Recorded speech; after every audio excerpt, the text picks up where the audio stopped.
or sell your information to anyone. Okay, fantastic. We're on the road. So, apologies for last week. Last week, I gave the best lecture, though. I got to tell you, I was so pissed off when I found out like people weren't hearing it because I was talking for a good hour. But this is what I was talking about. What I wrote today is essentially what we were talking about last week. So you're not missing anything. What I said last week was that the reason I see tech as being, I don't want to say deserving, but the reason tech is leading us to these highs and things are what they are as far as the market goes with this unstoppable Nasdaq thing. It's a new world, and you have to realize how much money is going to tech, because go through your credit card bills and whatever, and you look at all the things that you spend every month for technology, and think about all these things did not exist, not 20 years ago, but 30 years ago, whatever, pre-internet. There was a point in the early 80s when we didn't have cell phones, right? Not even a cell phone. Like if you wanted to make a phone call, you would wait until you got somewhere where there were phones and maybe use a pay phone or whatever. My kids think pay phones are like the craziest things. They're like, how could you possibly live like that? It's like being a caveman. They're like, how could you walk around without a phone? That's just sick. To them, that is just a dysfunctional society. They really do look at it very much the way we look at people in medieval times, and then just be like, oh my God, look at the filth and the this and the that. That's how they think about us walking around without being connected to their friends. And it's not, the thing is, it's not discretionary spending anymore, is it? Because you can't function in society without a phone.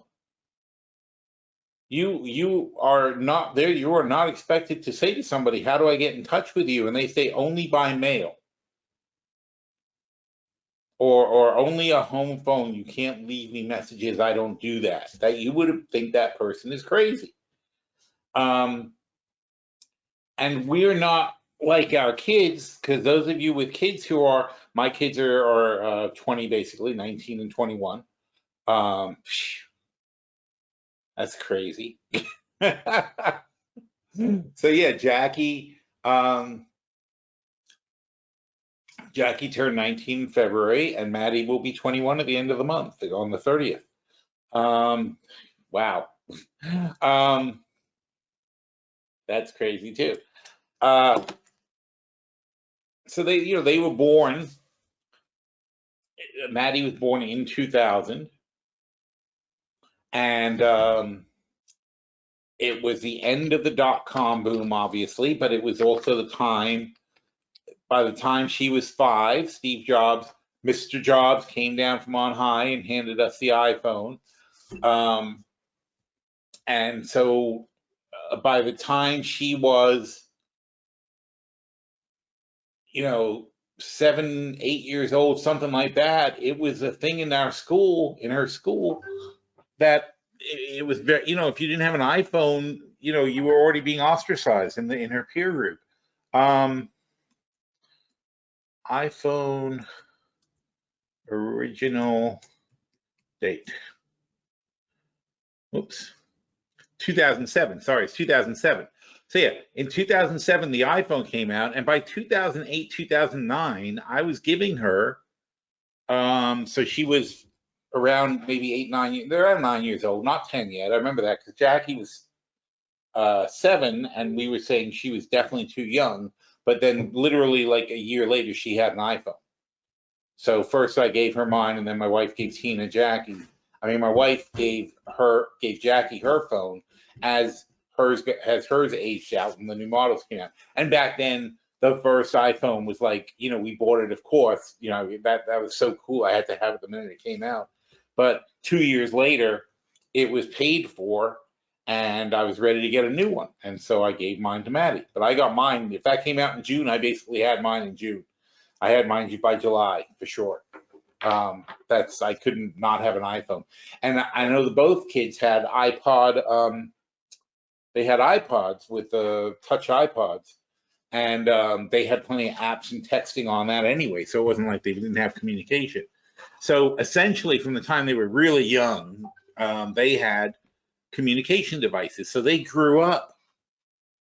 They grew up in groups. This is how they socialize. This is their. It was hard to understand that the same way it was hard for our parents to understand why we were on the phone all the time talking to our friends, and they were like, "Why are you on the phone all night?" Blah blah blah blah blah. It was like that's how we socialized. We talked to people on the phone. We would stay up all night chatting with whoever. Mostly girls, but mostly guys with girls. But we would talk to our friends and stuff.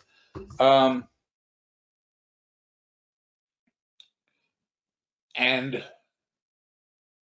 their lives are deeply embedded in this technology now. This is how they think. This is how they talk. They've been doing group chatting like we're doing. It's funny because we're now doing Zoom and stuff like that, and everybody's like, "Ooh, Zoom and the technology and that." But meanwhile, the kids have had these apps for 10 years now. I mean, they always are in group calls and having these things. And I remember, the kids were out for some. I guess it was me and another dad. We both took a carload of girls to the mall to have a lunch with everybody. Everybody was hanging out at the mall for the day, so we both ended up being the dads to go that day. And they were like, we were having pizza at what's that place? California Pizza Kitchen. So it's in a California Pizza Kitchen, big long table, probably I think 10 kids and 2 of us, and all of them. That's why I took a picture of it because it was really cool. All of them were on the phone at the same time, and so they're 10 people together.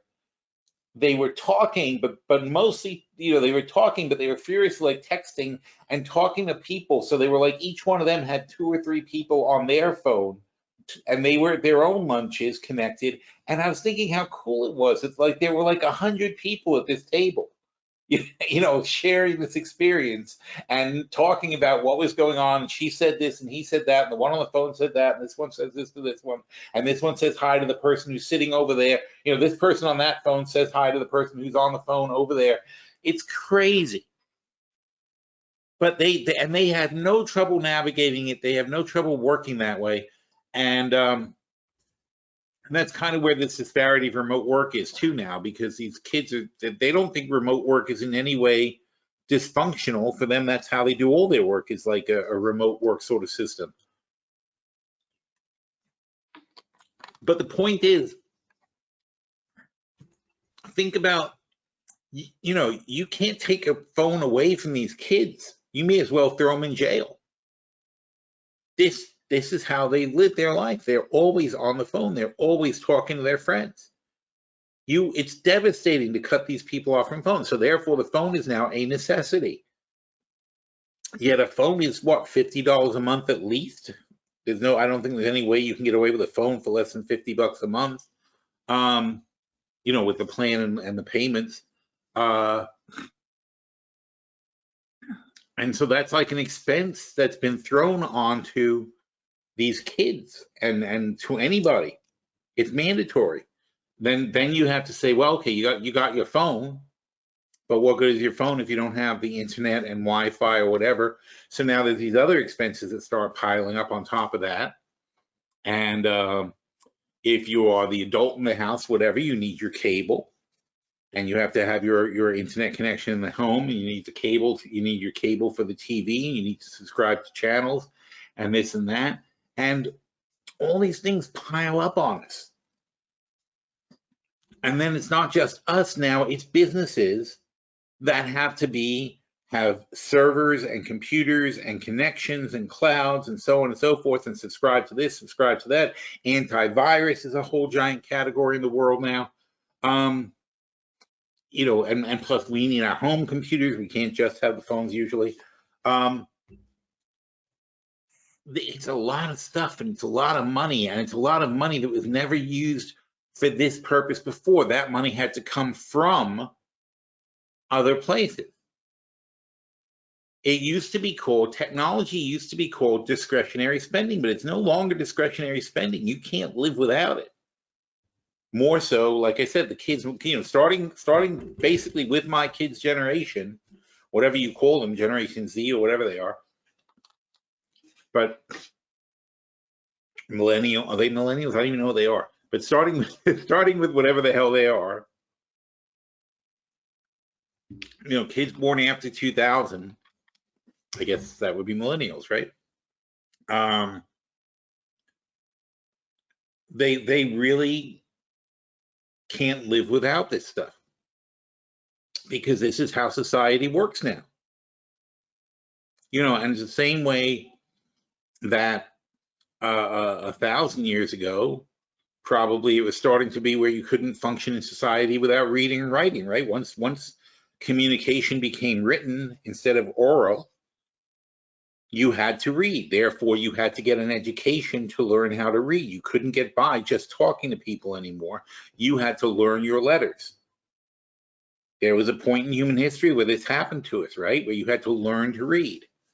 And then learning to read, unfortunately, then means you have to start understanding the concepts of the things you're reading. Otherwise, you have no context. Therefore, boom, the education system starts flourishing, because you say, if you want to function in society, you got to know stuff. Can't read and write and not know what you're reading and writing about. All of a sudden, it mattered. All of a sudden, there was a test of knowledge. And you guys know this. I mean, you know, there are people who are not particularly smart, but are good at talking and good conversationalists, and are friendly, affable people. And you can get along fine with them, and you can speak to them, and so on and so forth. And you don't really realize that they shouldn't be operating on you until they sit down and write something, and then you say, oh, Jesus. You know, you can see pretty quickly somebody's not quite very, very educated. So there was a point in time at which it became a necessity to be educated to function in society, even though we functioned just fine with no education for thousands of years before that, where it wasn't necessary. So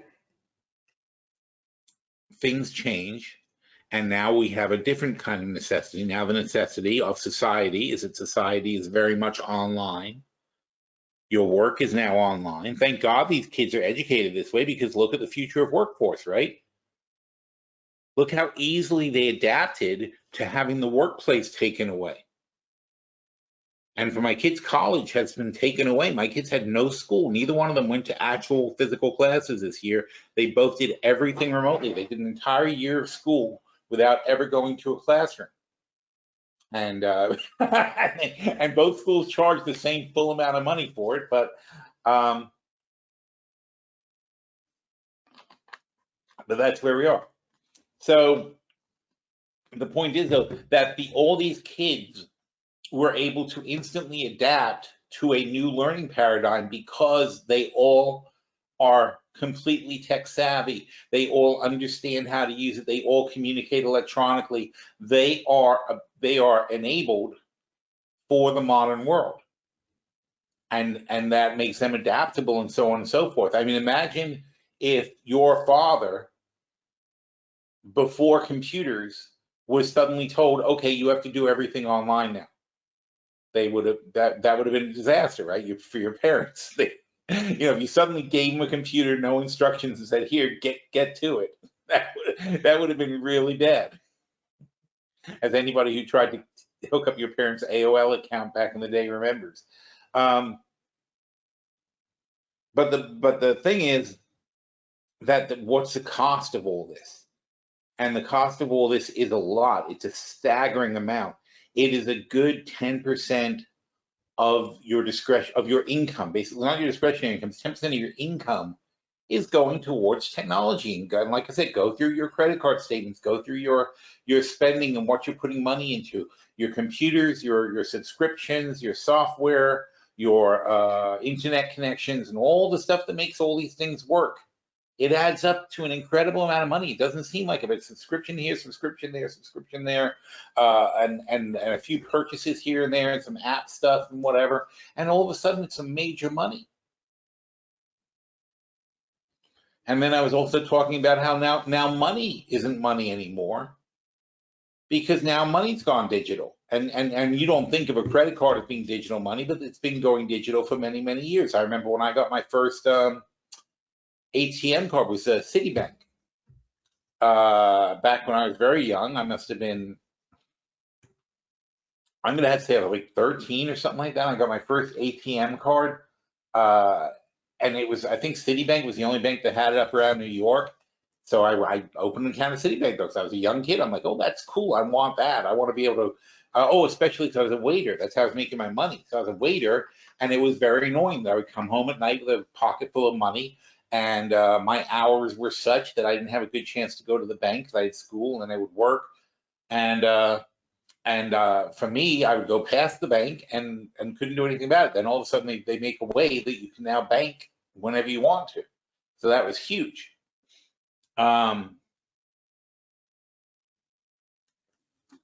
And then Citibank gave me a Visa card, but they had credit cards before, but they weren't that popular. But I liked it, and I started using the Visa card a lot for like not for borrowing so much, but for spending. So I was like, oh, that's kind of cool. You pay for things with a credit card.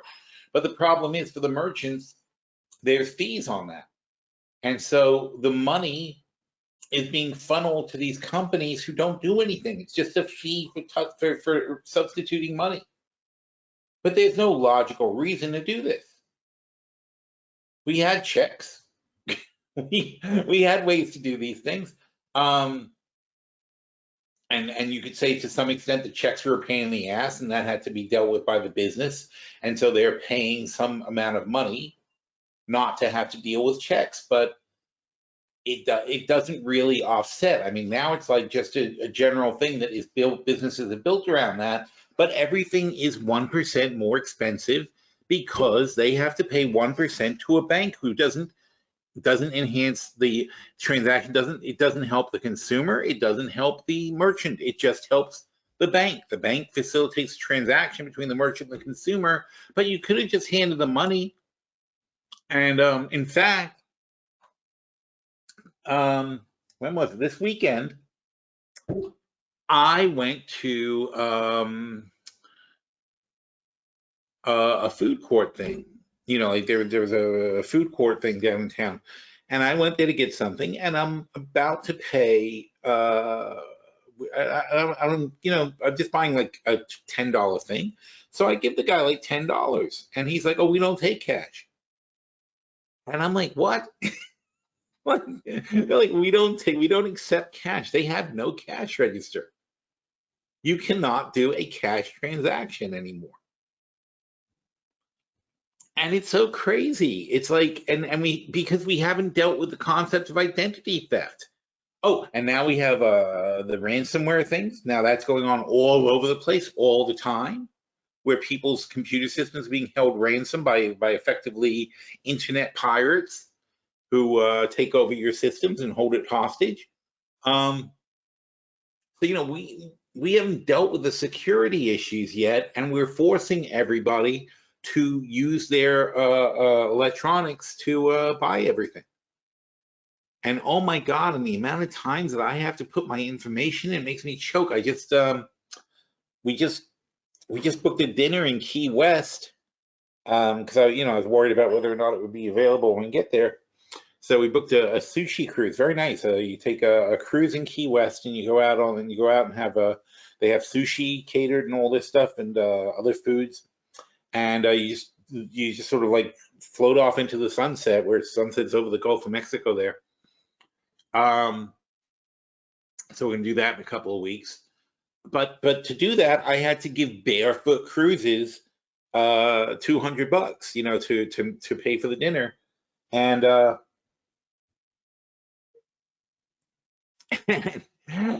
I'm like, I don't want to give Barefoot Cruise all my credit card information. I don't want to tell them my security code. I don't want to give them my expiration date. I'm not comfortable with that. I don't know what their security is. It's, I mean, I know we use PhilStockWorld, we use a merchant account that has security, and we talk to them about it, and it's like, we don't know what people are putting in, and they don't know what people are putting in. It's all encrypted, but not everybody has that kind of security. That's how come, like you've heard of major things happening with some department stores and such, where all the information was stolen. You know why? Because they creepily try to keep your information and try to build profiles on you to market to you. And because they do that, they download a lot of stuff they probably shouldn't be downloading, or shouldn't in good conscience download. And it allows for identity theft. But so many things allow for identity theft. You just asked so many questions by so many sites for just no reason. And it's very frustrating. But again, these are even more expenses getting added to tech, because now you got to protect yourself. You have to be online. You have to use the technology. You have to bank electronically. You have to do things with credit cards. But now you're in danger because you're doing all this stuff. So then now you have to pay for protection service. You have to pay for LifeLock. You have to have an antivirus thing, so on and so forth. It's just this crazy thing going on, and that's why you get this. That's not that one. That's where this is happening. It's more and more and more and more tech. And it's not just us, it's our business, your business too. And this money flowing into these companies. And by the way, when you say tech, there's only like 20 companies that matter in the Nasdaq 100. They drop off real fast once you get below the top companies. I don't know if I'm gonna be able to find it quickly. I don't want to spend too much time, but Nasdaq 100 weighting. Let's see if we have a good list. View holdings, component weights. There you go. That sounds good. All right. So this is as of when? Do they tell you? No. All right. So at some point though, Apple 11%. Microsoft 10%. And by the way, Apple was rebalanced lower a long time ago, and they're popping. They were at 20% of the Nasdaq for a while. They got rebalanced to 5% or something like that. And now they're back to 11. Very hard to stop them. But yeah, here's what happens. You got 11, 9, 8, 4, 4, 4, 4, 4, 4, 3, or 2.5 actually, 2, 2, 2, 2, 2, blah blah blah. By the time you get to Qualcomm, you're down to the 1%. So let's say 3, 6, 9, 12. Oh, yep, 3, 6, 9, 12. That's the last one I'm going to call a 3. So call that 15, 17, 8. Whoops, whoa. 17. Call that 3. It's 23. Call these 7 is 30, 34, 38, and 9 is 47, and that brings us up to 10 is 57, and so 58, 60, almost 60% of the Nasdaq is the first 20 stocks. So that's the rest are just there for fun. But these are the companies that run the world. Qualcomm. Okay, Costco is not so much tech, but Qualcomm, of course, Texas Instrument, T-Mobile, Broadcom, Pepsi, not tech, Cisco, obviously, Intel, stock of the year, Netflix, can't live without Netflix, Comcast, Adobe, PayPal, again, taking away your money, Google, Alphabet, hate that. Nvidia, Tesla, like more of a consumer product, but technically tech. Alphabet again, Google, that's true, Google twice, it's interesting. Facebook, Amazon, Microsoft, of course, is, the whole, is anybody actually on a computer that doesn't involve Microsoft? And then Apple. I mean, the only people who could be on a computer which is not using Microsoft would be the people who have an Apple and don't have Word. Although I don't really see how you can live without Word, frankly, but I guess people do. Oh, and you also have to have Adobe if you're functioning on a computer, right? If you don't have Adobe, you get error messages on a regular basis. It's like error, you don't have Adobe. Oh, that's nice. Does this tell you the same thing for the S&P? Oh, it does. Apple is 6% of the S&P. That's crazy. Oh, I didn't know they had this. Is a nice one. I like this. And it does the Dow too. How much of the Dow is Apple? No. Really? How is that? Wow, Apple is very low weighted in the Dow. It's because it's a price weighted index, I guess. And oh yeah, there you go. That's why it's a price weight, because the Dow is so stupid. It's price weighted. It's not market cap weighted. So the number one stock in the Dow is United Health because it's a $400 stock. Then Goldman Sachs Goldman's up to 366. Holy cow. Home Depot's crazy. I can't believe these stocks are so high. Salesforce, Amgen. Oh well. Anyway. So this is very nice. I like this thing.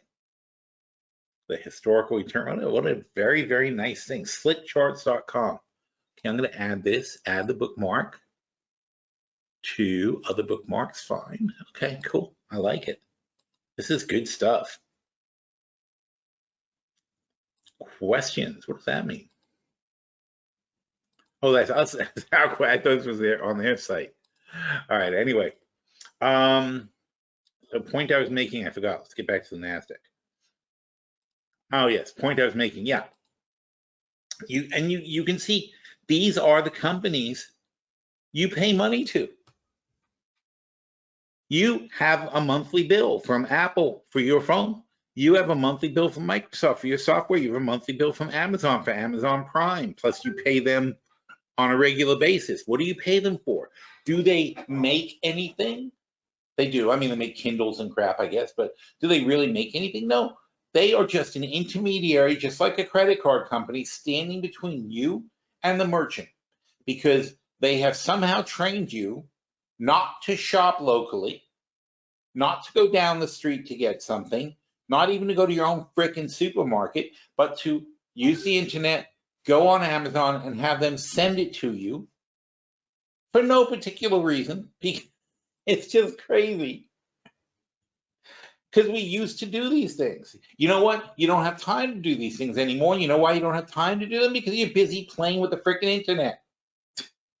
So the interesting thing is that they give you Prime Video and things like that for free, because the Prime Video takes up your time so that you don't feel like going out to shop. So you use Amazon to go shop.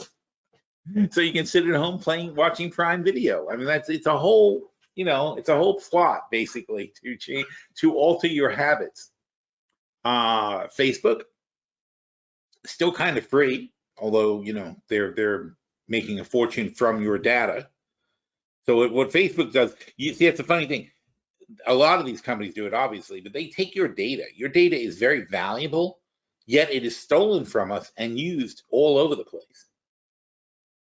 What we should really do is sell our own data.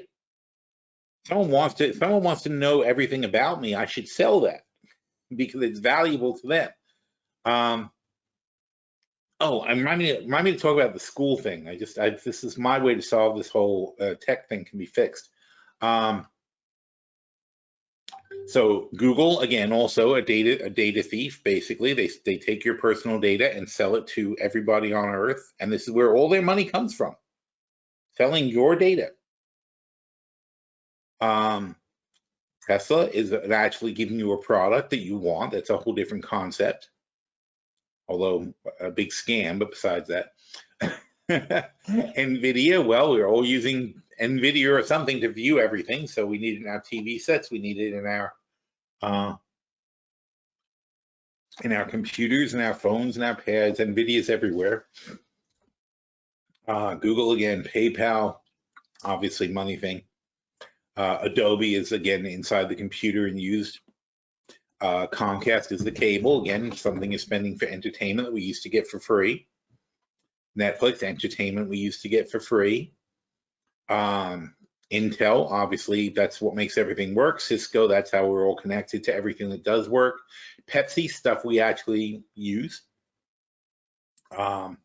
Broadcom, again, like Cisco basically, is connecting all the crap that we have. T-Mobile, phone service. And again, don't forget, these are only Nasdaq ones, AT&T not in the Nasdaq. So there's other companies that are also very big tech that aren't in the 100. Texas Instrument, again, chips, you need that to make all your crap work. Costco, hey, somebody's actually selling you something. So Costco, actually basically a supermarket or a department store, whatever you want to think of them as. So that's a real thing. And then we go to Qualcomm, and Qualcomm is more chips. Freaking unbelievable, right? 20 years ago, most of these things didn't exist or were tiny little companies. Now they are 60% of the entire Nasdaq. And they are taking 10% of the money that you used to spend on other things, including retiring. We're funneling money to support this tech. And the market caps, it doesn't say that, but I mean, you got a $2 trillion here, $2 trillion company, close to 2 trillion here, 1 point something, another 1 point something, another 1 point something, or around 1 trillion. Google, of course, 1.5 trillion, Tesla, 500 billion, Nvidia, Google again. Whatever that counts. I don't understand that. I don't know how they work that out. It's not that, I don't know. So let's say 2 and these two together, maybe 3. So that's 5. Facebook, Google, well, Google is going to be, these two will be another 2 at least, so that's 7 and a half, and a half is 8. We counted them already. I'm not going to count them twice. PayPal, Adobe, probably now we're into like 9, 10. All right, so you look at like 10 trillion or plus $10 trillion worth of companies that didn't exist. And they've grown up over these years, and 10 trillion is a massive amount. And we're giving them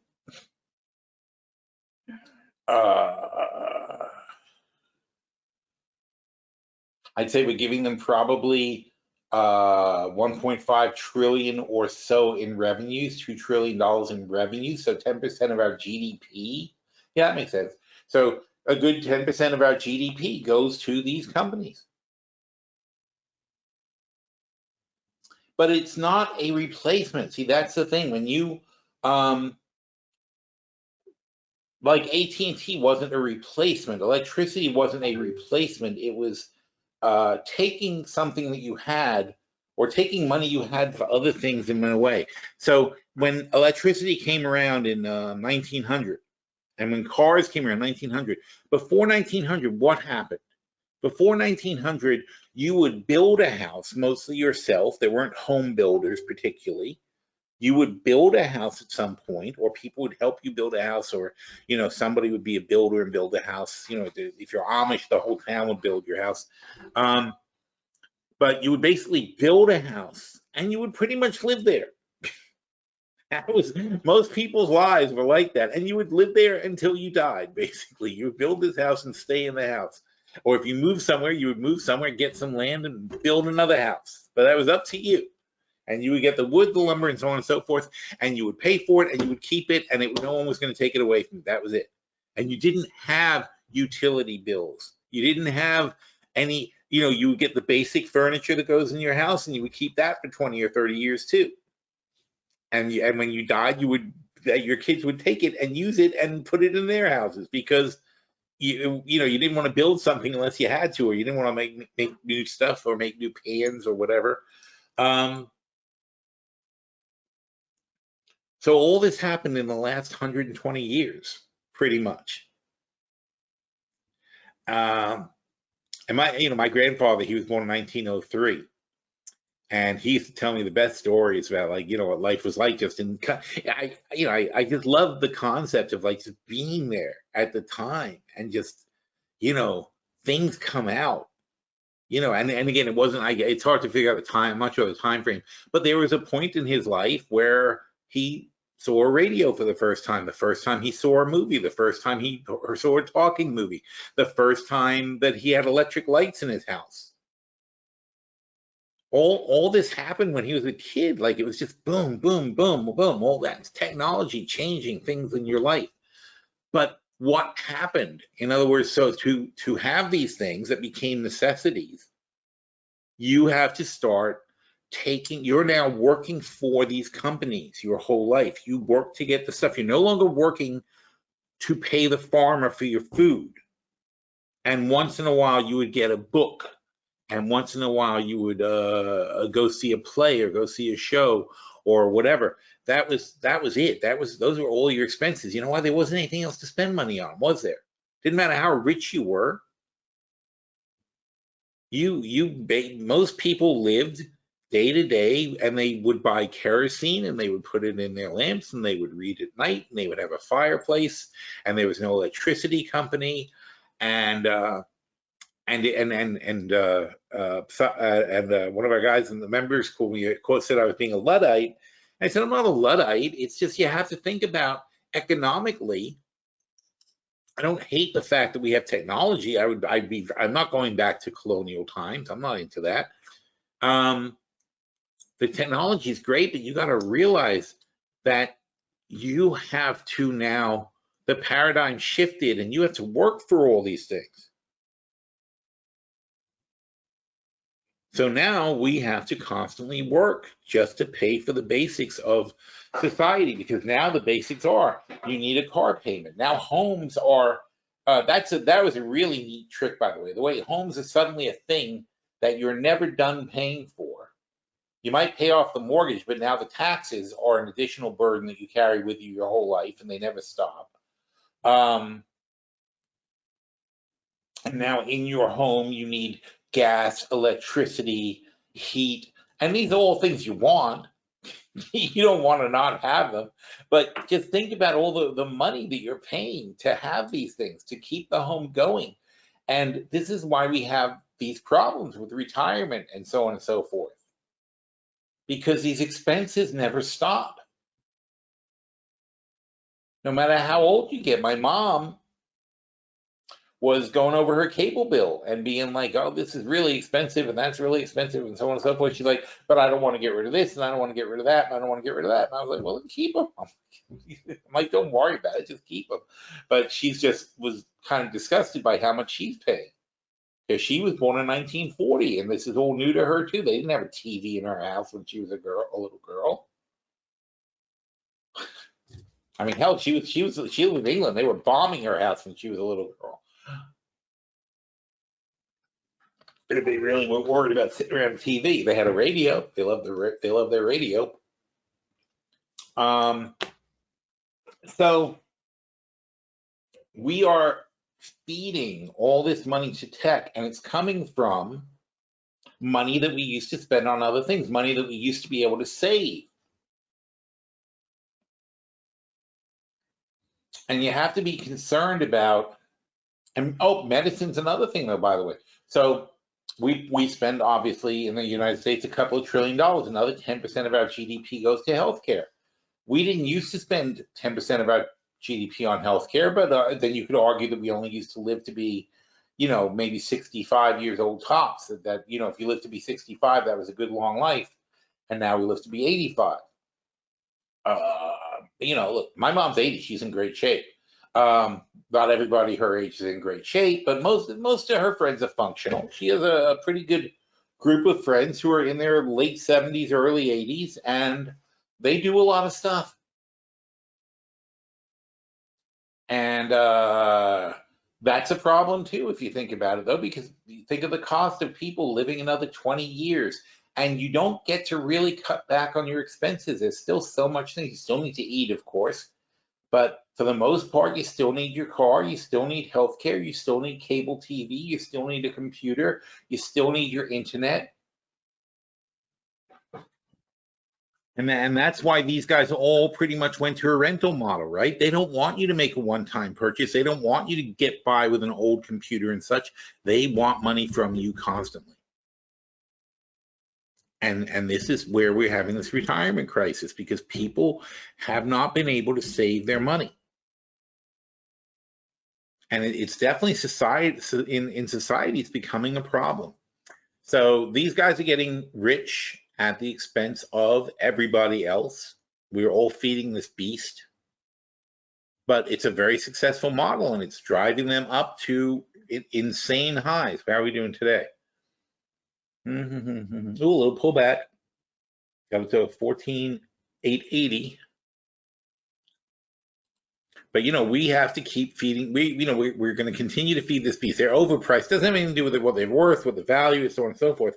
But you can see the look of the new paradigm. But see, where I draw the line is I say, well, where is the next 2% going to come from? How can you increase? How can these guys get 10% more money when you have already stretched it out so much? If it wasn't for the $10 trillion worth of stimulus spending in the last couple of years, people would have had to face cutting back on these things. People would have to choose between Amazon Prime or Netflix or Hulu. They wouldn't have all three. They wouldn't have Disney Plus and CBS Plus and blah, blah, blah. None of that. People who have to cut expenses look at things like that on their credit card bill and say, okay, well, there's $20 a month I can't spend. There's $15 a month I can't spend. That hasn't happened yet because we have been bailing everybody out, and businesses too. And all these monthly expenses are piling up and piling up and piling up. But like I said, go over your credit card statement, look at what you're actually spending on this crap. And think about it. Think about if you instead had been able to put that money away your whole life. Think about it instead if you could do that, if you didn't have to pay to walk around with a phone connected to you constantly and so on and so forth.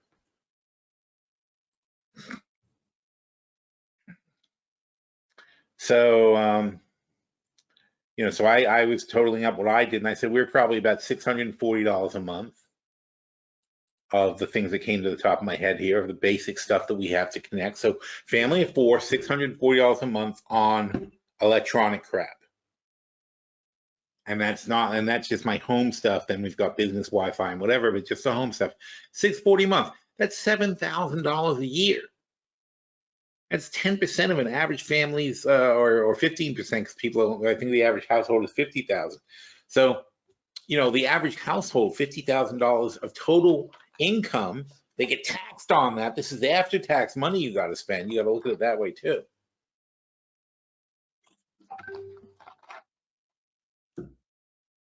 So that's, you got your car payment, your insurance payment, your health insurance payment. I just can't even conceive of how people can live on minimum wage jobs. I don't even see how it's even a possibility. But they do without. That's the problem. You roll the dice. You don't have your health insurance, or you have the cheapest possible health insurance. And as long as you don't get really, really sick, you're okay. If you get really, really sick, you go bankrupt and die. It's okay. It's just weird though.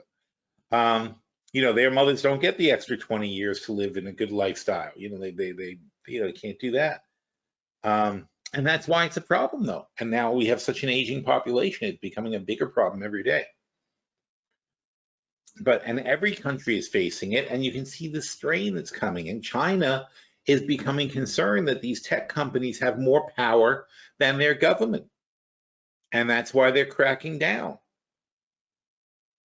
The Chinese government is seeing this as a huge danger. It challenges their authority. The tech companies are becoming more powerful than the government. And that's certainly true here too. Zuckerberg, Facebook, and Twitter, which is Jack what's his face, Dorsey. They if they want to, they can control an election.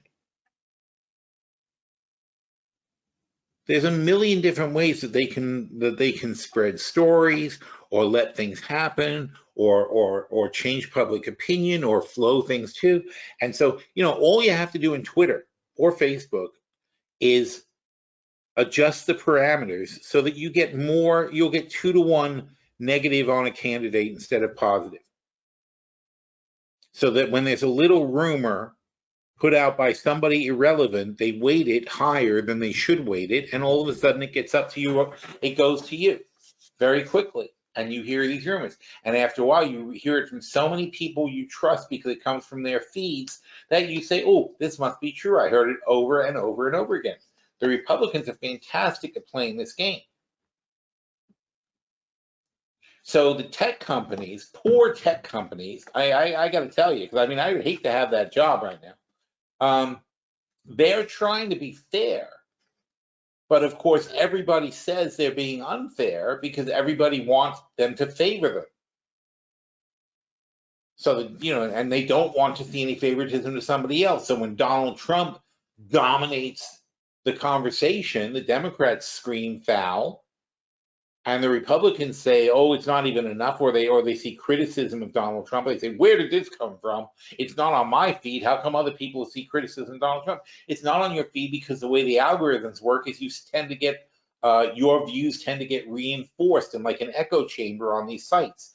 And so if you prefer good news about Donald Trump, you're going to mostly see good news about Donald Trump. If you're a liberal and you hate Donald Trump, you're not going to see a lot of good news on Donald Trump. You're going to see how much Donald Trump sucks. They can flip a switch and adjust those parameters anytime they want to. And that's the reality of it. We are totally controlled by these people. Not personally you and me, but I mean we the people of the United States, because their opinions can be swayed, votes can be changed, elections can be determined based on a couple of these tech giants. And Google, of course, Google has the ultimate power because Google, it's the easiest thing in the world, right? If I put in Google and I say Donald Trump, now Google knows it's me, there's me, so it's Phil Davis. Although this one, this PhilStockWorld at Gmail, this is not my main account. This is what I use for Google, because this is my business account. So how does Google think I view Donald Trump, or what does Google want to send to me? Well, Trump to sue Facebook, and Trump's exactly what I'm just talking about. So Trump is suing Facebook, Twitter, and Google over censorship. They cease to be, whatever he's saying, who cares? But, well, I do care. They cease to be private. I don't know what that means. Social media companies cease to be private due to Section 2, blah, blah, blah, blah, blah, blah, blah. Okay, whatever. I don't feel like reading that now. Anyway, exactly what I'm talking about, though. These guys know how to play that game.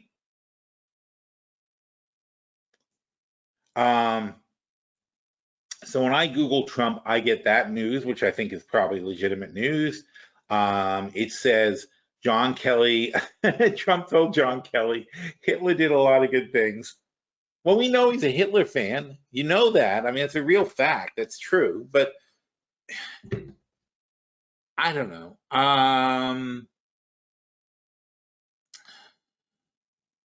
Can you admire Hitler for things he did without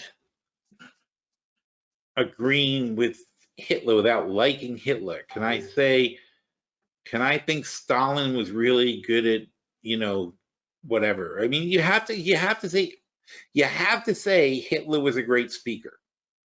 He was probably one of the greatest speakers of all time.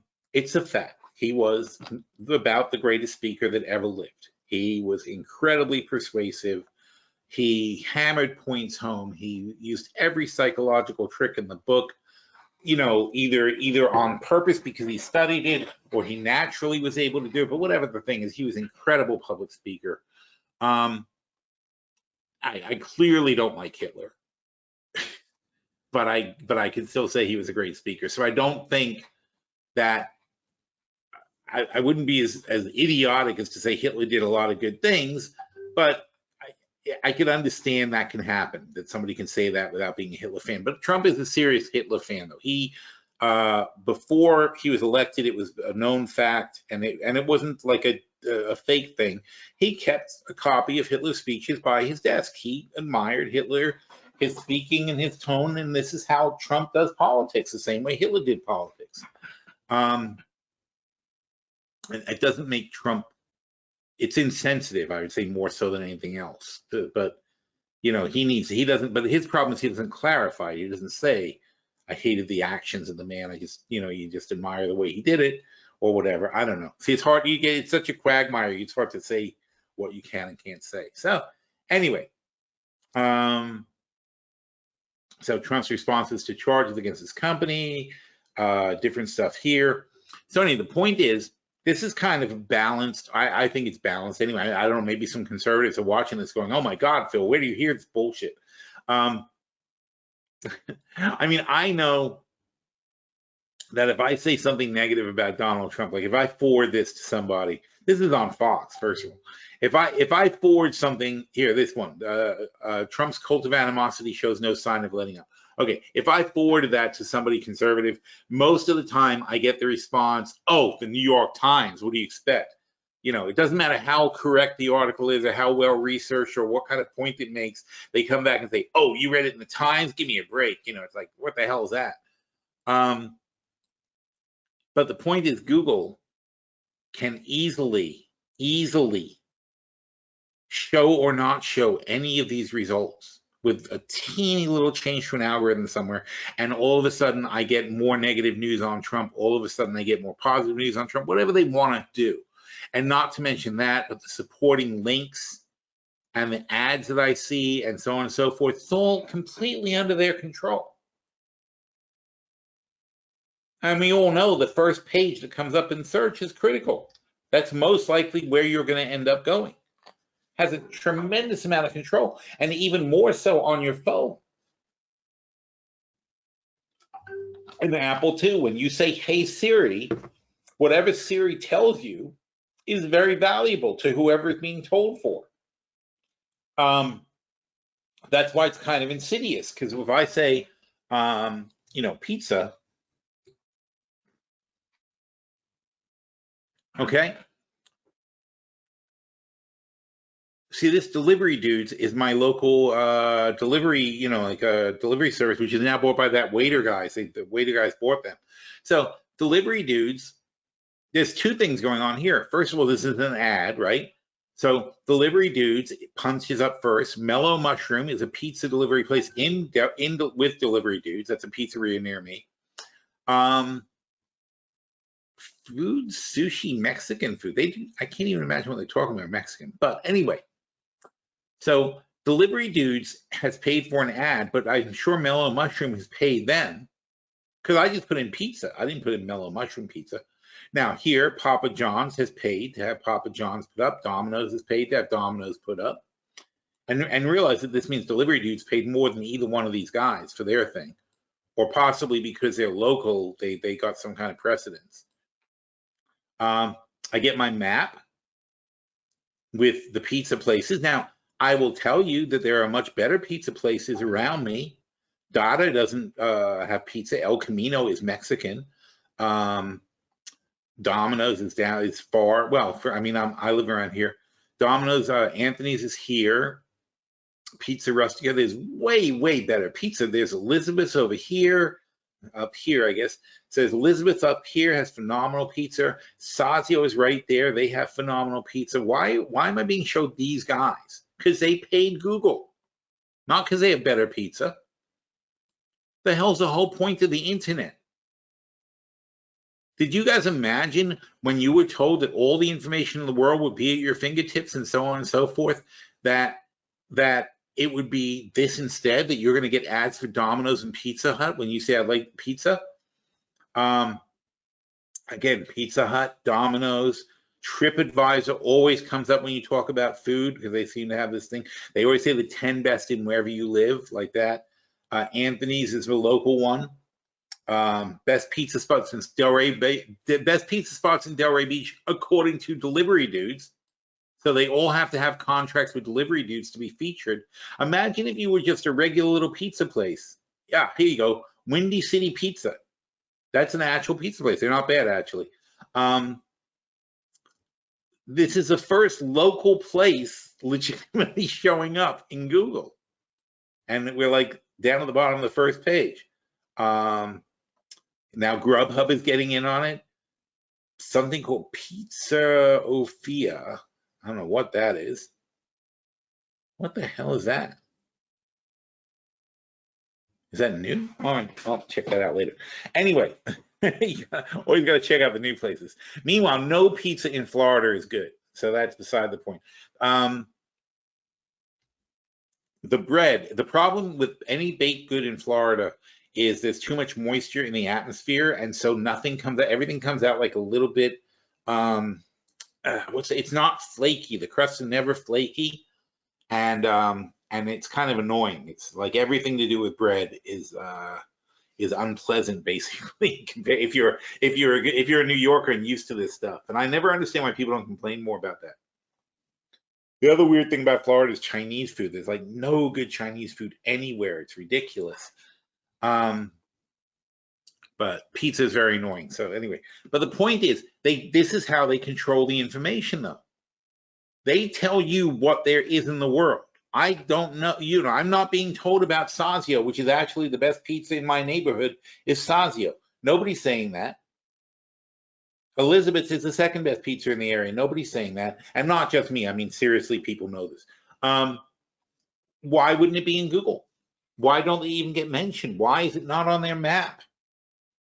Because it's all about the money. It's all about who's paying for this stuff. So you're already getting them adjusting their algorithms and only showing you the people who pay the most, not the people who are the most relevant matches for you. So now maybe I should be more demanding. I should say best pizza and still mellow mushrooms. Now it's got Anthony Mellow Mushroom Pizza Rustica. God knows who's coming up with these rankings, right? Anthony's coal-fired pizza is not bad, but 5 stars? No, I don't think so. Best pizza on Twitter. TripAdvisor again. This is this is what the Chinese are worried about. It's like they're telling you their truth. The government in China, the government wants to tell you their truth. And frankly, Trump's administration wants to tell you their truth. And what Trump is trying to do, he's suing now. He wants to put a price tag on it so that it'll be if you don't agree or you don't allow me to share my point of view, because Trump wants to get back on the social media. And he's been banned basically from Twitter. He's been banned from Facebook. And Trump wants his voice out there. So he's suing. But by suing, you're also opening up the gateway. And don't forget, he appointed the judges, and now he's suing. So he appointed the judges. He's going to take these guys in front of his judges and make a case that he needs to be heard. But the case that he needs to be heard means any psychopath who's spewing hate messages and untruth and so on and so forth should be heard on Google and Facebook. And that means that chaos will reign. So the precedent that we're setting here is so dangerous. And but again, the point being though that you have to realize that Jack Dorsey and what's his face? Who runs Apple now? I forget his name. Tim Cook. So Tim Cook and Jack Dorsey and Zuckerberg and so on and so forth. All these guys, they are trying to be neutral parties, and they're trying, and they've all, this has never happened before. They all had to figure out what to do and say and so on and so forth about the elections and everything. And they didn't, and so they didn't know what to do about the hate speech and whatever. Their platforms have been perverted. But this is so dangerous when you think about the fact that they could decide, because who knows what the next guy's going to be like. What happens? Donald Trump got elected president of the United States. Donald Trump could get elected eventually chairman of the board of Google, chairman of the board of, not necessarily Donald Trump, but somebody like Trump could be in charge of Facebook. He could be in charge of Twitter. And he can back all of his right-wing buddies, and he can put QAnon in charge of the news dissemination. They're going to float a completely different thing to the top of the pages. They're going to make adjustments until their news is the top news. It's really dangerous. These people are too powerful. There's no regulation. There's no rule set for this stuff. They just make their own things up. And that's why all over the world, governments are holding hearings now. Because if you don't do something now, and I'm sorry, I'm all for freedom of speech, freedom of the press, blah, blah, blah. I would have gone to war over this crap. But when you look at how it can be misused when you allow total freedom, we never thought this would happen. You never thought freedom would be freedom to lie, freedom to spread disinformation. And it's because, though, of the advertising-driven model. It would be much better if you paid for Google. And Google didn't take money from advertisers, and Google didn't accept anything other than, Google should say, here's our algorithm, here's how it works, here's how we rank things. This is how we give you information. There's rules to this stuff. And you know that, and you have your own ability to adjust how you're going to get your information. That would be a lot better than them saying it's a secret, we won't tell you, and we'll just show you what we consider relevant. And meanwhile, what they consider relevant is whoever pays them the most money. And those of you who ever advertise on Google know that you pay per click. You actually bid on people clicking. You put in keywords, the same keywords everyone puts in. Best political candidate. Well, best political candidate, I want that to be me. Whenever somebody says best political candidate, that should be me. Whenever someone says who should be mayor of New York, that should be me. Whenever somebody says who, best congressional voting record, whether I have what is the best congressional voting record, who knows? But whether I have the best record or not, I still can pay to be number one. There's something wrong with it. But again, because of that, and that was incredible. What was I looking at before? I had this thing. I was looking at who was it? It was these guys, eMarketer.com. Nah, it wasn't them. I think it might have been them.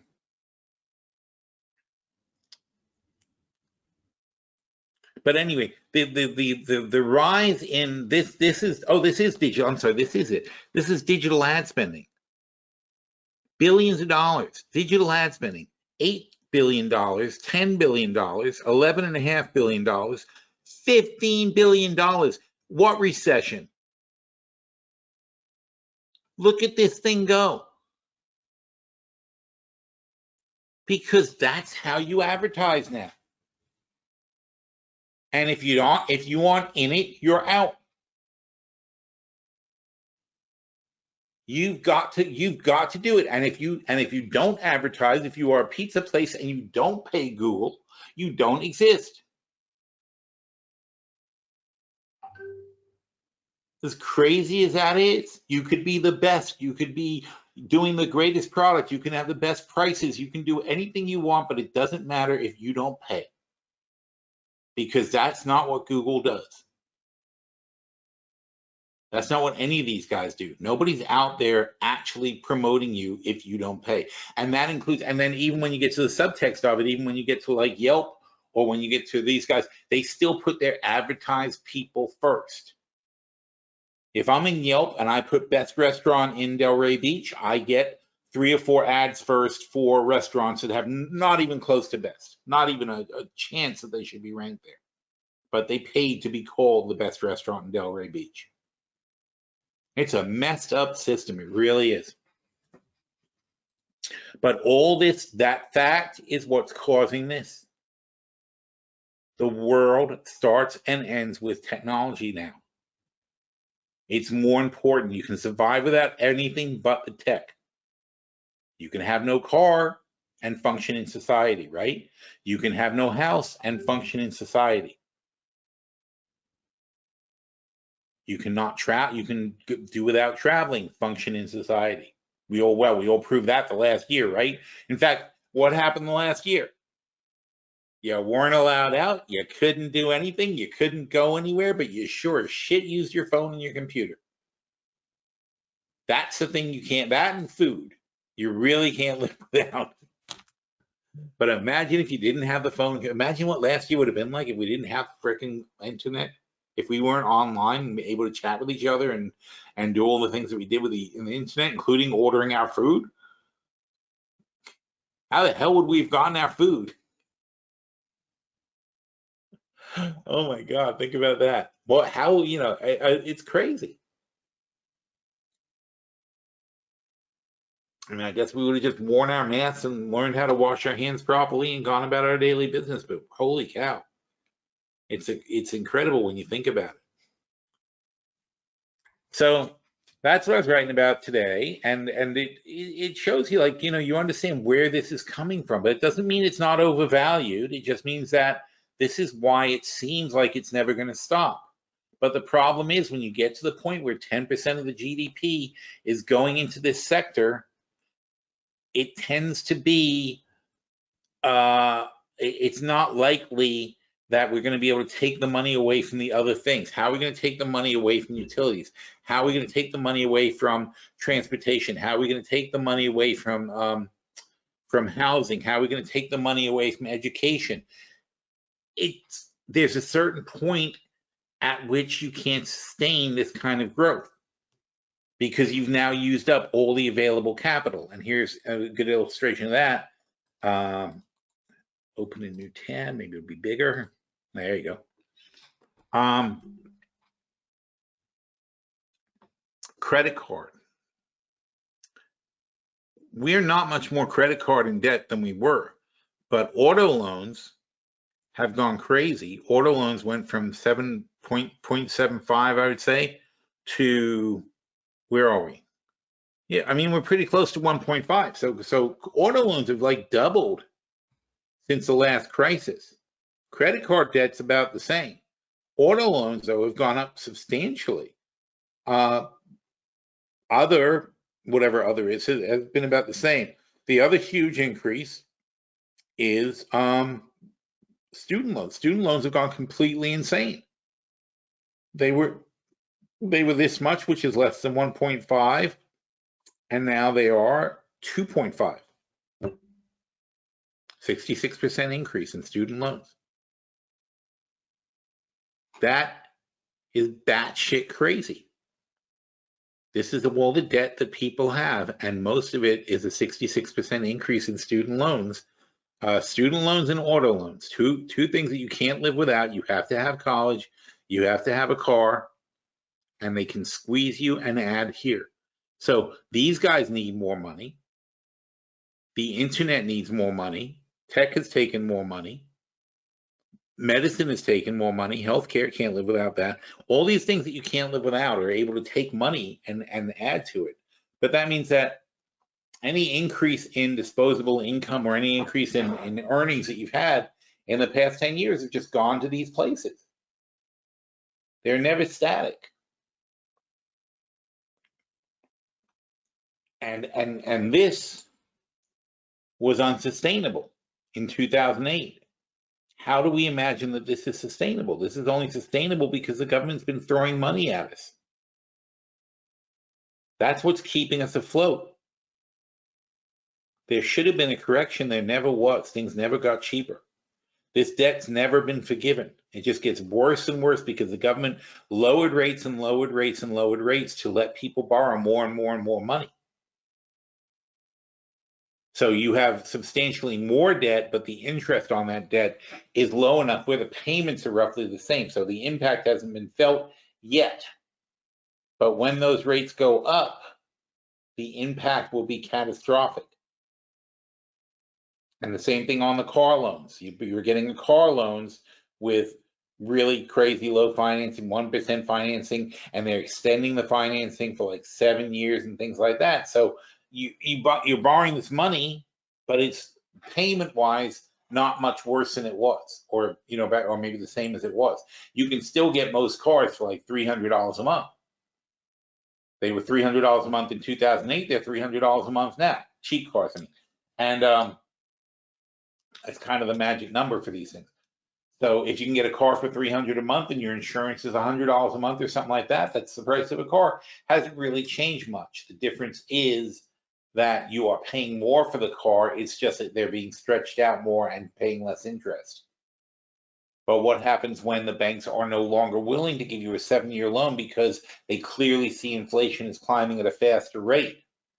And what happens when the rates are going up in the first place and the prime rate is higher than it is now? Then all of a sudden the car, without the car even going up in price, all of a sudden the payment goes from $300 to $400 and the insurance goes up a bit, and suddenly your combined payment goes from $500 to $700 a month or something like that. Where's that $200 a month come from? So then that's where the pressure is coming. And that's why we had this pressure for the minimum wage movement, because people aren't making enough money to cover these bills. That's why debt's rising also. The debt's rising because people can't afford it. They don't have the money, so they borrow money to get through their daily lives. But that means they're not saving for retirement. So then when they retire, you have a different crisis.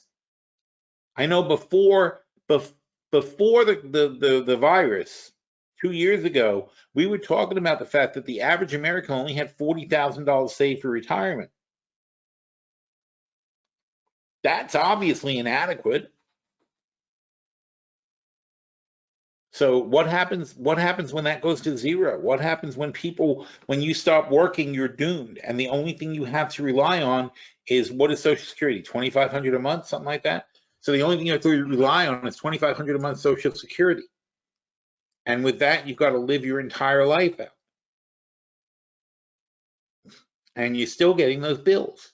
You're still paying for the cable. You're still paying for this and that. Somehow you got to live in a home and buy food. We're not fixing the real problems in society until you recognize what the problems are, until you see where the money's going and understand this and come up with some sort of plan. And I mean a real large scale economic plan. How are you going to fix it? Now, I have a solution, because we were saying the problem with tech spending is that it's not fixing anything. It's not replacing anything. So you're putting more money into tech and you're putting the same money into other things. So therefore you need more money that's getting sucked out of what you used to have for retirement goes into technology. And that's detrimental to the people over the long run. But here's what I see. You've got college costs have gone from $700 billion to, whatever the hell it is. Well, this is what these are half. So 1.5 trillion. So that, so you have college going from this to up to 1.5 trillion. Now, how do we do that? How about we take the money? Now, don't forget, we're giving $2 trillion to tech, but we can take it from education. And you know how we can take it from education and fix a lot of stuff? Is we create an American online educational college, a basic American online educational college that gives all online courses free and gives you free degrees, so that anybody who wants to can get a 4-year college degree for free. How much would that cost? Really little, because all you have to do is have one school's worth, or maybe 2 or 3 schools, considering different vocations of the schools. But you have several different schools worth of teachers doing their classes, but for thousands of students each. So instead of 30 people in a classroom, they have thousands of people in the classroom. And yeah, you have to tweak the algorithms, you have to have more assistants, so on and so forth. But it's manageable on a large scale, and you could provide free college for way less money, probably 1/10 or less than 1/10 of what the government spends now subsidizing colleges. subsidizing in-person college. Don't need it. You don't need these in-person colleges. Turn them into housing for the homeless. And obviously the colleges will freak out. We put them out of business for the most part. I guess the top colleges, people still want to go for like proper college. If you want to go to medical school or something like that, you still go to college. But we could take half the people at least who go to college now and have them, because we just did this experiment. We just did a 1-year experiment where we had online education for everybody in America. It wasn't perfect, but it was doable. But there's no reason that my daughter, who sat there and watched a lecture in her school from her teacher, while her friend who she was living with went to a different school and watched that lecture. They lived together because they were friends. They were going to different colleges, but they realized neither one of them was going to actual college. So they said, well, why do we have to go to our own colleges? Why don't we just hang out home and just take classes at home? So my daughter she had her dorm. She still had a dorm. I still had to pay for it because you couldn't cancel it apparently. But they stayed home. That is crazy. Somebody should really sue about that. But anyway, so they stayed home most of the time, and they would just take their classes at different schools at the same time. But there was no need for that. They could have both taken the same class. And everybody could take the same class. MIT is currently free online now. You can't get a credit, you don't get a diploma, but you can take classes at MIT online for free. Every course they have is available on video. So it's not a crazy idea. It's not out of the question. And if you think about how much money the government spends on the student debt, this is just student loans. This is a government program, just student loans. And we're at $1.5 trillion of student loans outstanding. That's just student loans that have been subsidized by the government. Instead of that, we could give you free college, then you wouldn't need the student loan, would you? So people who can't afford college wouldn't have to borrow for college. The government wouldn't have to subsidize their debt. And the government wouldn't have to pay for colleges to subsidize them, which is crazy too, considering what they charge people. But the government wouldn't have to subsidize colleges either. But we could just provide a free online education accredited to whoever wanted to go to college. And let them sign up for classes, make guidance counselors, so on and so forth. We already have federal agencies where we could, there's already places like the DMV and so on and so forth. We could set up counseling centers and let people come and talk to advisors or do a telephone thing, however you want to do it. But the point is, it's totally doable because we just did it. And then instead of spending $1.5 trillion on college, and also spending $1.5 trillion on technology, we just spend the money on the technology that we're already spending and say, well, the technology has now replaced college and we don't need it. And again, not every single college, not all college, but for the vast majority of people who are taking liberal arts education or whatever, and are not planning to go to graduate school and are not training for any specific profession, there is no reason they can't just get their degree online. And you wouldn't need the dorm, you wouldn't need the housing over there, you wouldn't need the parking spaces, you wouldn't need the transportation, you wouldn't need all this stuff. You would end up spending 4 more years at home most likely, but they can go out and get an apartment, they can go get a job and go live somewhere else. But the point is, you don't have that huge college cost. Believe me, the parents are not going to be upset about this concept. That's how you use tech to your advantage. That's how you turn it into a positive, is you figure out ways to actually, on a broad scale, do positive things. We're not doing that. The internet was supposed to be, and you can probably do that in high school too. You probably shut down high schools as well. Could do the same thing, shut down high schools and trim education.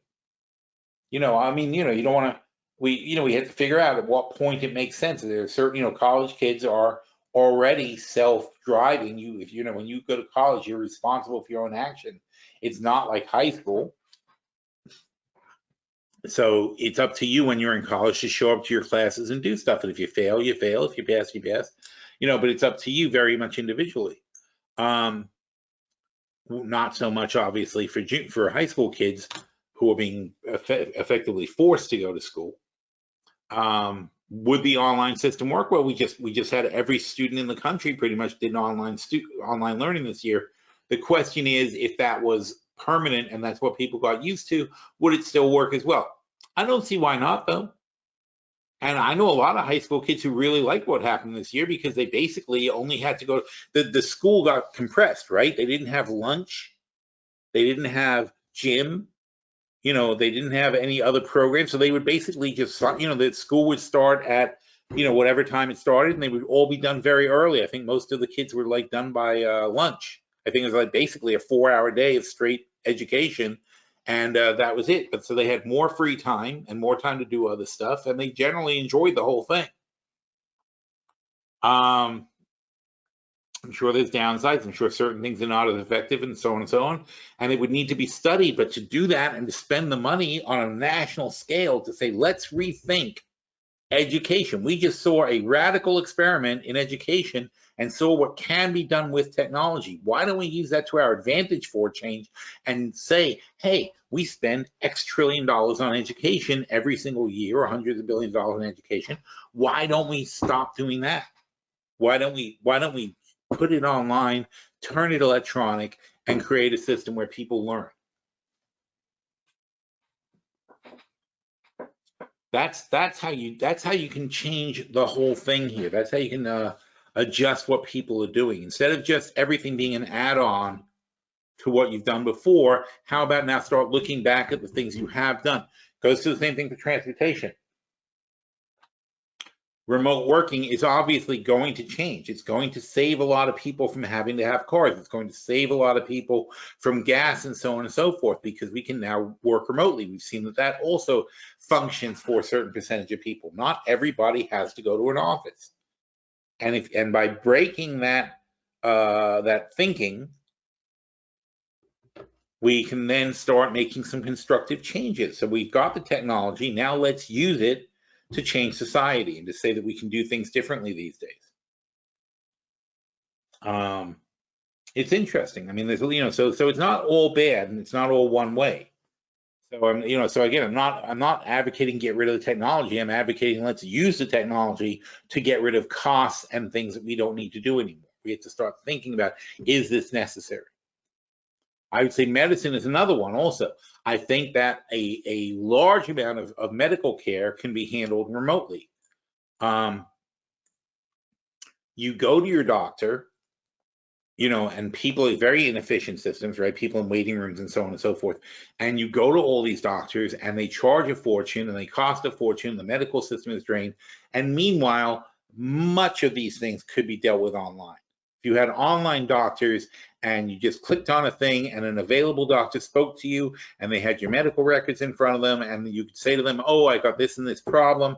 They say either, oh, it's obviously this, or they say, okay, how about, or, you know, and they say it's obviously this, or they say, okay, here, you need to get your blood pressure checked, you need to get blood work done, blah, blah, blah, I'm going to send you to this lab or whatever you have to do, or try this at the pharmacy, or maybe the pharmacy should have more of the basic stuff that doctors do, like blood pressure and to check, you know, check your tongue, check your ears.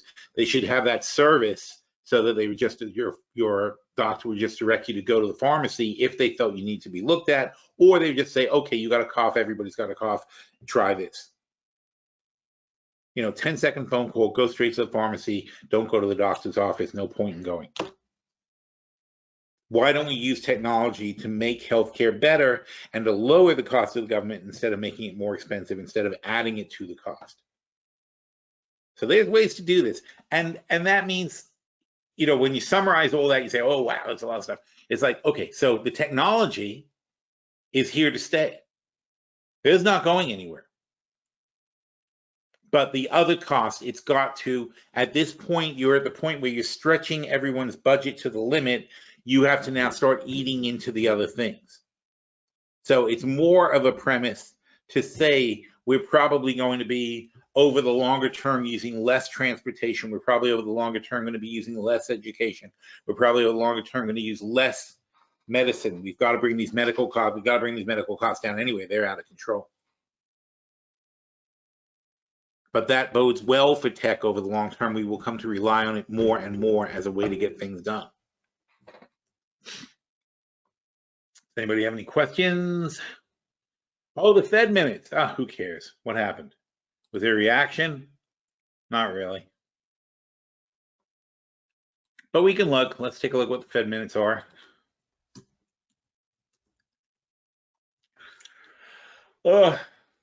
Fed meeting minutes. Oh, and Powell should be talking now, right?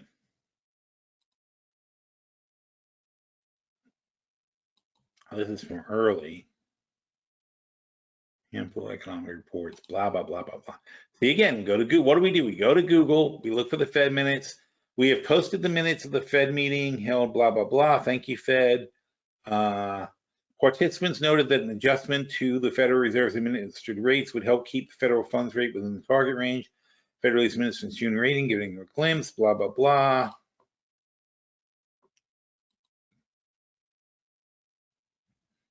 Oh, frick. CNBC is so annoying.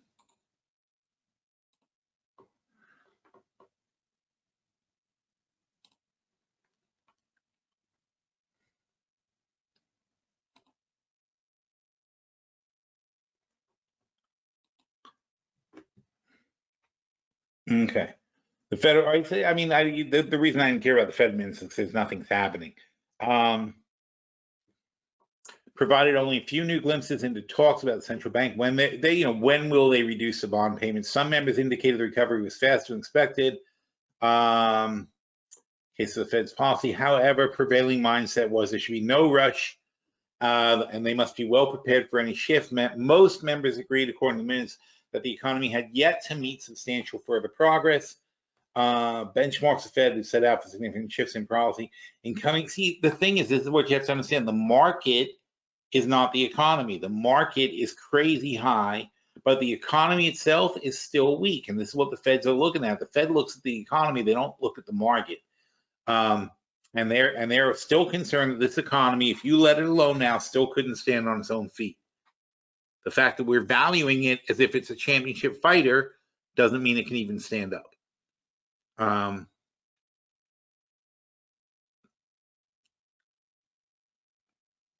In the coming meetings, participants agreed to continue assessing the economy's progress towards the committee's goals. In addition, participants reiterated their intention to provide notice. While the document noted some officials' tapering conditions to be met somewhat earlier than anticipated, others said the Fed should be patient. At the meeting, the committee held short-term rates. We know that, blah, blah, blah. However, at the post-meeting hearing, Powell indicated the committee members held their first discussion about reducing the pace of bond purchases the central bank makes.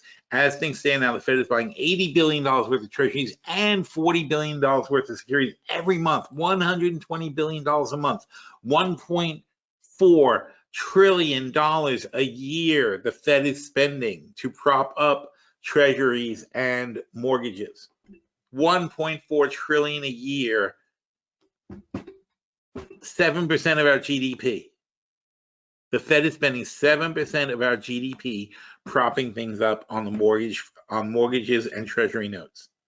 That is sick. So when they talk about tapering, how can they just keep doing it? It's crazy. And the Fed's balance sheet is like a giant time bomb. It's just massive. It's getting up towards $6 trillion or something. Or it's probably over that by now. So then the question is, what is Powell saying? Oh.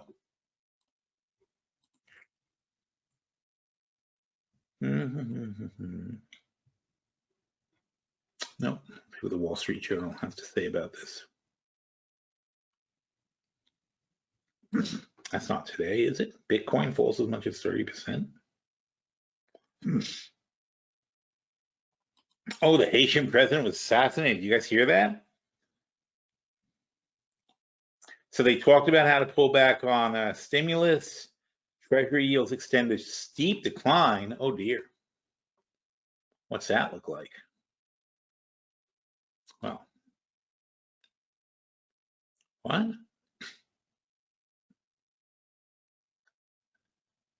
Oh, okay. I get it. Well, they've already had, so people knew this already. That's the thing. So in other words, if the yields are low, the value of the bond is higher. That's what happens. So basically, they're anticipating continued low rates based on what the Fed is saying now. When it's down here, they're worried about rates going up. When it's up here, they're not worried about rates going up. Where were we? Wall Street Journal, right? Nope,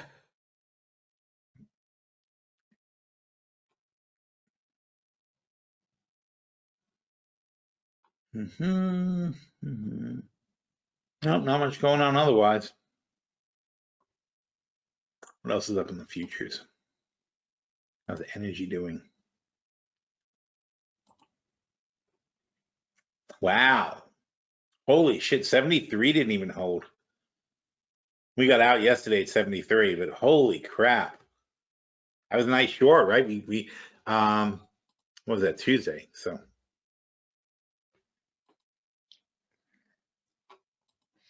see, I get a lot of people saying to me, like, Phil, why don't you make more calls on this and that? And I'm like, I make a call when it's a good time to make a call. Like we stayed away from oil. And then sometime here today in the post, yesterday in the post, I mean, where was it? Oil, here you go.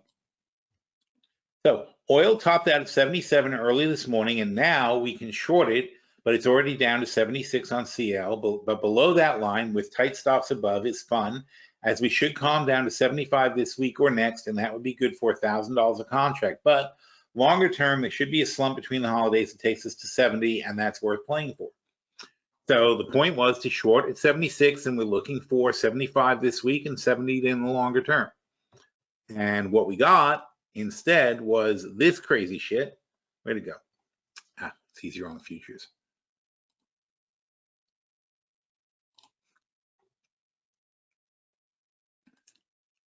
This is going to have yesterday. So instead what happened, oh no, this is today. Gotta go to hourly. So instead what happened yesterday is when we were talking about this is 9 a.m. See, this is when I was writing the post, and it was just crossing below 76 when I looked at it. This is 9 a.m. This one is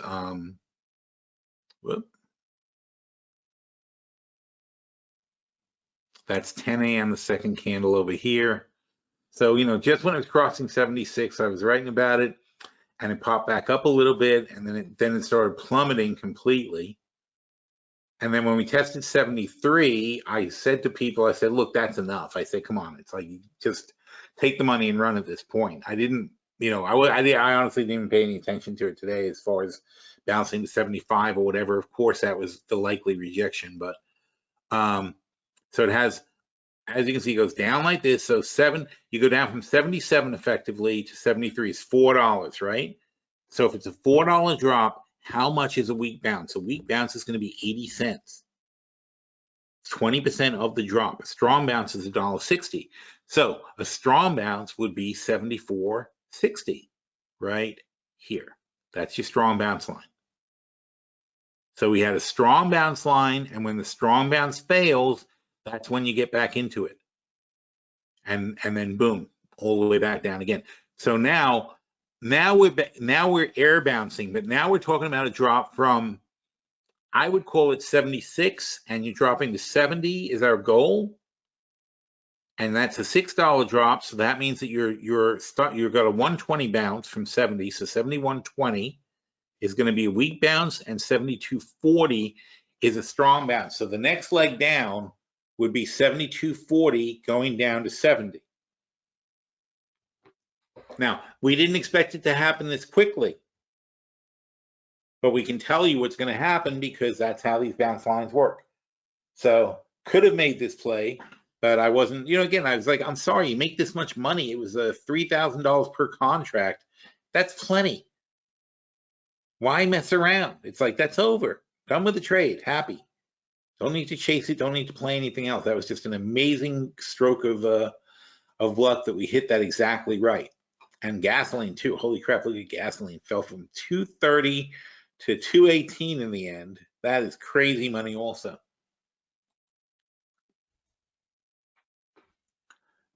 So anyway, that was interesting. But the point is, you know, we played oil on the way up when we made a positive call on oil. Wait, that's not oil. We actually made a bullish call on gasoline too at some point, but I forgot. But we made a bullish call on oil recently when it was down around 73. We called it up, and I think we played it to 75 and got out because we were happy with 75. And I said, you know, because I said I'm looking for 75 to short after the holiday. That was our shorting line. But I said after the holiday. Instead, we came all the way up here, so we got a big gift. And like I said, we actually officially shorted 76. You know, you got to pick your spots, and you got to look at what the channel is. So when we were looking at this channel, I said for a long time that 75. In fact, I think I talked about it early in the year. I said 75 in January is my target. And yeah, went a little over 75, but the bottom line is that's your target. That's the top of the range for oil. Almost no matter what they do or what they say, that's where you're going to top out on oil, because that's about the point where people can't afford to put gas in their car and they start changing their habits. You start a tank of gasoline starts costing $100. People start saying, forget this. That's what it's about. If you can't afford to put the gas in your car, then demand is going to drop. And people start, you know, people say, oh, I'm not going to go there. I'm not going to go. Like my daughter last year during the summer, I think last summer, she drove here from New Jersey with her friend. And where was this?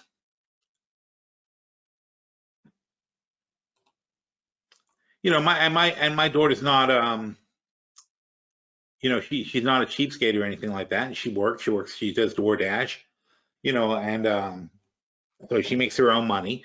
And so when her and her friend drove down last year in the summer, gas was, I mean, this isn't really gas, but gas was like $2 a gallon or something like that. And they drove down and they paid for it themselves. They didn't ask me for money or whatever. This time though, I actually paid for her hotel on the way down. I paid for them to have a sleepover in Charleston, and I said that was our deal for that. So I said, here, you guys stay in Charleston, have a nice day there, and come on down. So I said, instead of the airfare, I do that. This time though, she called me and said, Dad, it's going to cost me it's going to cost us a lot of money in gas to come down. So can we fly? And I was like, yeah, okay, fine, fly. Because you know, the point of by the time you pay for the hotel and you pay for the gas and this and that, you may as well fly down. So the plane flight's currently $300. So people my daughter's age, people in a lower income brackets, are going to make decisions about everything based on, they look at these things. They say, how much will this gas be? Am I going to take this vacation? How much is this trip going to be? All that stuff matters. And people will change their habits at a certain point. And that's where these lines come from. They come from the macroeconomics where you say, this is what people can afford. That's what I was talking about the tech. There's only so much money consumers have total. When one section takes it, other sections are going to lose it. At a certain point, they can't all pull in the same direction. So that's why inflation can be very disruptive, because you're forcing people to choose from one thing or another. They can't get both. And especially when they're already very stretched out on credit.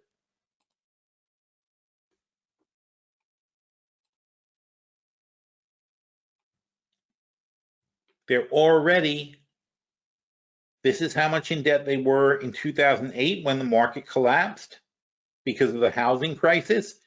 Here was your housing debt, was down here. Now it's up here. This is total debt. And by the way, what was going on here? Why were we not so much in debt? Because people were refinancing their homes. Remember, they refinanced their homes. People who did that got screwed. They refinance the homes means taking money out of your home equity, out of the equity of your home, using it to pay off your credit card debt. So other debts were being paid off because they were taking the money out of their homes. Then the home prices collapsed and the whole ball of wax fell apart. Now people are way more in debt. Way more in debt. 10% of the GDP more in debt than they were back then. And yet nobody thinks that a crash is coming. People think this is just going to go on and on. It's not. It's going to stop. There is a certain point where physics takes over. There's a limit to how much money there is. The government right now has made it so that all these rules don't apply. They just keep throwing money at us. The Fed keeps throwing money at us. The government keeps throwing money at us. So there's no end in sight. But there will be an end. And China's actually starting to face up to that now also. China's debt is unsustainable at this point. And they don't have, people have been saying, oh, China, well, mostly they owe their money to their own people, so that doesn't count. They don't depend on foreign countries as much. I don't see how that's better. Their own people don't have any more money to give them.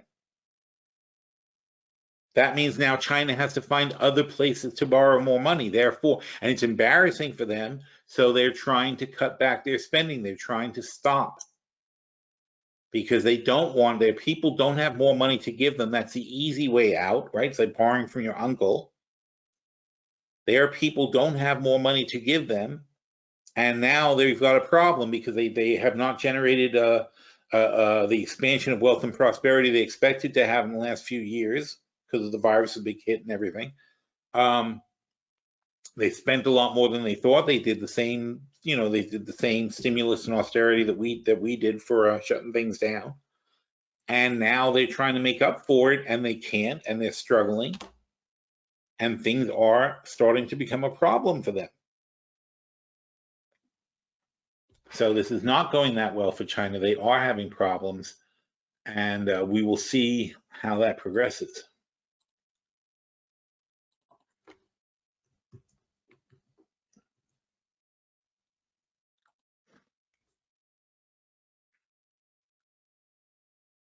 So the Hong Kong Stock Exchange, which opened the year at 31, well, it didn't open, but it was up to 31,000. And now it's back down to 28,000, which is lower than it was in 2019, long before the crash. And if they start failing this line, which they probably will, they've got a very, very sharp drop ahead of them, probably a 10% correction below this. So that's a big problem for China right now.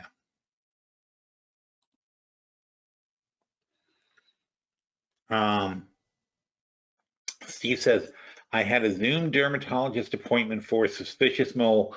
Didn't even have to go in for that. My grandkids are going much faster and more thoroughly as homeschool kids than day school. All right, so Steve's having Steve has a positive experience for both ends of that. I think that's honestly the future. I really do. We have high-res cameras now, and the doctor says, let me look at the mole or whatever, or let's see what's going on there. And your kids are talking and they're interacting. And don't forget, there's chat bots, there's AI. A lot of questions people ask in class could be answered by a bot before it has to be kicked out to a human being, because people obviously ask the same question over and over and over again. So in other words, if you say what's Planck's constant, right? Planck's constant is a thing. So as soon as a human approves the answer to what is Planck's constant, so a verified human, like it's like being a Twitter guy with a check mark, a verified human who is trusted by the school or a teacher or whatever, answers the question one time, what is Planck's constant? From that point forward, every single student who asks you what Planck's constant is will be given the response. You only have, that's the whole point of artificial intelligence. You should only have to do things once.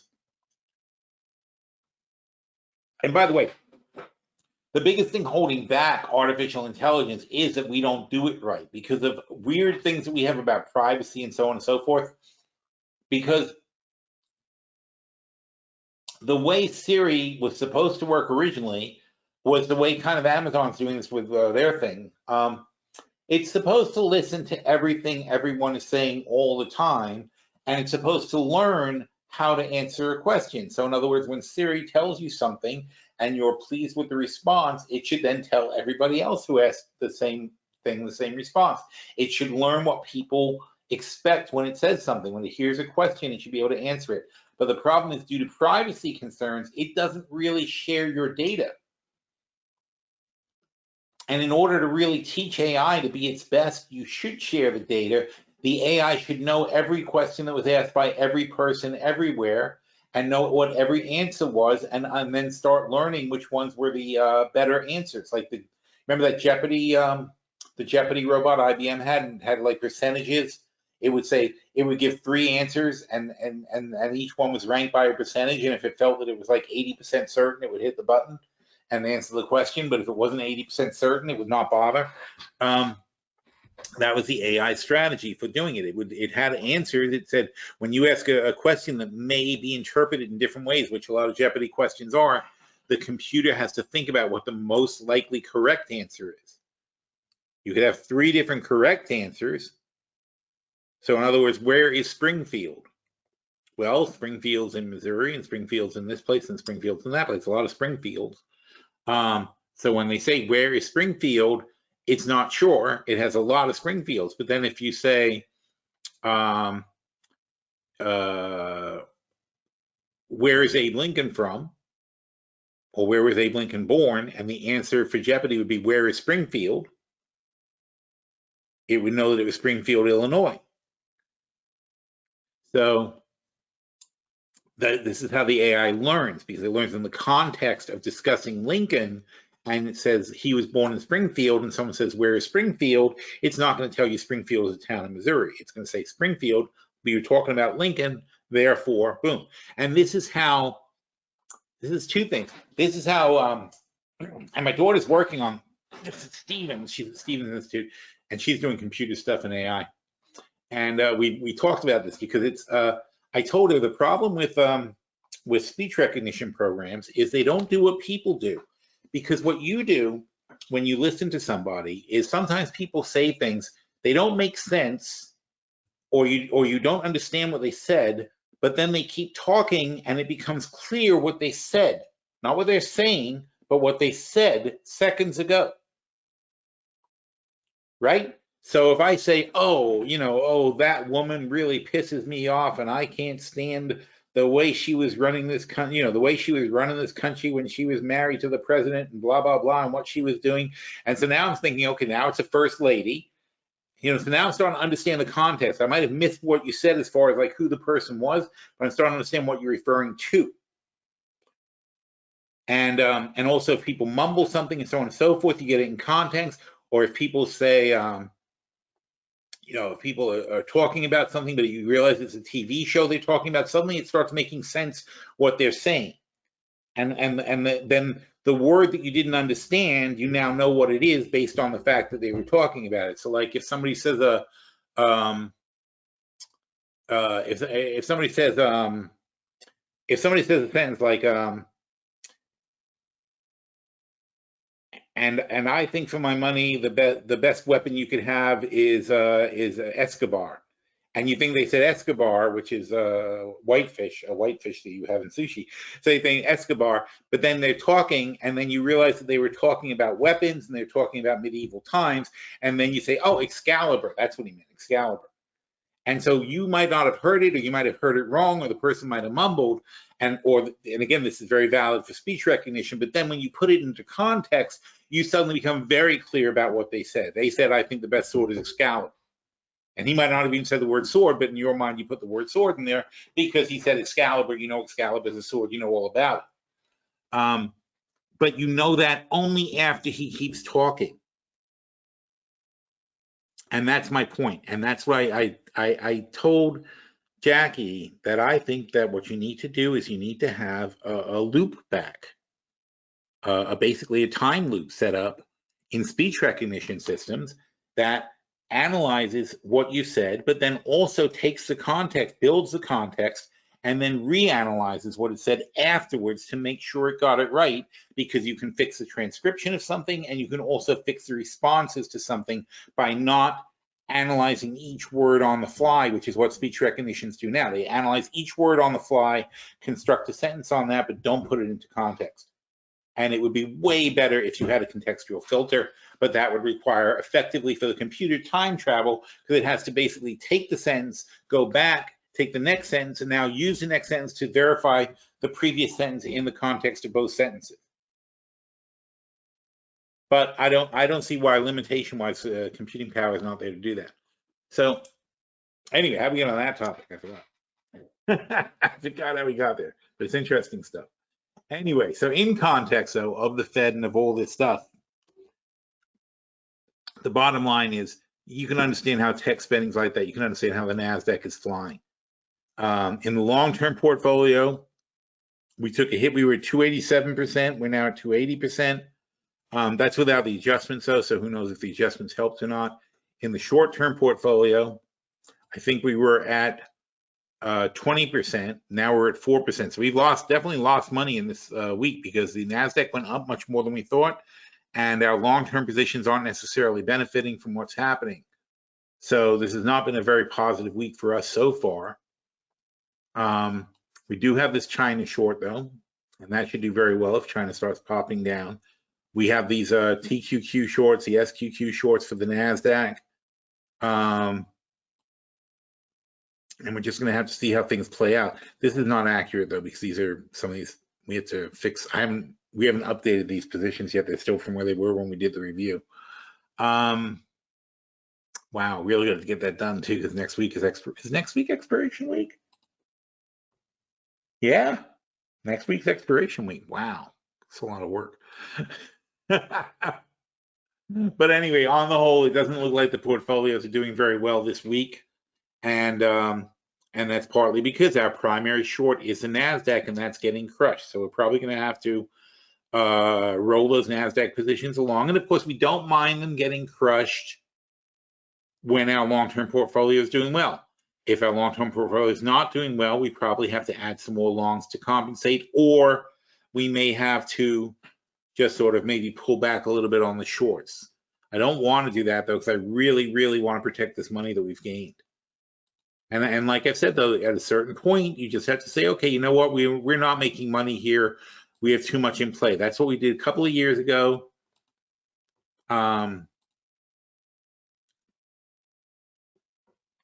Here, October. Nope, not there. There, here.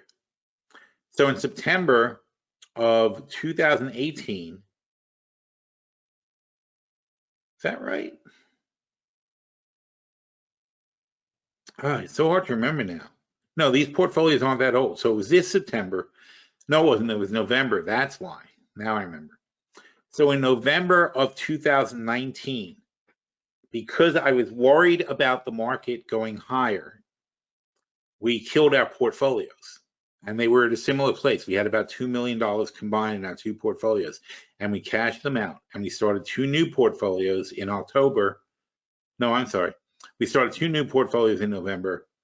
Or almost all new portfolios except the butterfly, I think, because the butterfly didn't care what you were doing, what the market does. But we started new portfolios here in November of 2019. I think it says that right here. You should be able to see it on top. Oh no, it's 2020.